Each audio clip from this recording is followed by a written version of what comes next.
وته مجاهدي که نه مجاهد دا مجاهد او دا نه ده مجاهد دا موږ څه کوو طالبانو موږ مزل وکړو اول طالبانو جهاد چا ته ویل کېږي مجاهد چا ته ویل کېږي دا طالبانو څه دا طالبانو د موږ د احنافو مشهور کتاب د رد المحتار څه وایي طالبانو ورونو د جهاد تعریف راته وکړه مجاهد چا ته وایي مجاهد الدعاة الى دین الحق د الله دین ته دعوتګران چې انسانان رابولي دې عالم ته څوک ویل دا یو وقتالو هغه چا سره قتال چې دا دعوت قبول نه کړي دا قتال والا دام څوک وعرفه ابن كمال بأنه بذل الوسع في قتال في سبيل الله مباشرة جهاد چاته وی طالبانو مخامخ د کفر سره جنگ کول دا مجاهد او معاونتا بمالین چې چا له چا سره څوک کړی وي اعانت په مال باندې کړی پیسې درکولې دام څوک دا مجاهد او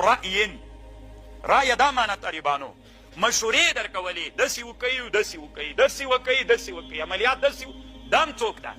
دا مجاهد ده او تکفیر سوادهم یا د مسلمانانو ډله چې چا څوک کوله کله به چې ته شهید وې د تا جنازې ته به چې څومره انسانان راتلل چې دښمن ته وښیي چې موږ څومره ډېر یو دام څوک ول دا مجاهدین ول او طالبانو او غیر ذلك د دور المختار متن د شامی وی او غیر ذلك مداوات الجرحى وتهیه المطاعم والمشارب اوس طالبانو 3 کاله 4 کاله پوره کېږي افغانستان کې دا مجاهد ده او دا مجاهد نه ده څوک مجاهد ده راته ووایه څوک مجاهد ده طالبانو شامی ده شامی رحمه الله وی چې چا مخامخ له کفر سره سنګر کې پروت دام څوک ده دا مجاهد ده چا چې تجارانو مال ورکړی پیسې ورکړي دام څوک دي دا مجاهدین دي چا چې مشوره ورکړې دام څوک ده دا مجاهد ده چا چې جنازې ته راغلی او د مسلمانانو ډلې تکثیر کړې دام څوک ده دا مجاهد ده او چې چا د مجاهدینو ته په کور کې ډوډۍ ورکوله خوراکو چې کاکې ورته برابرو دام څوک ده دا مجاهد ده هغه ډاکټرانو چې د مونږ زخمیان تداوي کړي دي دام څوک دي دا مجاهدین دي نن د طالبانو مونږ په ټول باب کې څوک انحصار کوو په علم کې انحصار کوو که نه کوو دا نه د مونږ علم فرض دا دین دا نور علوم دین طالبانو چې په پښو درېږي په چا درېږي په علوم عصریه و باندې درېږي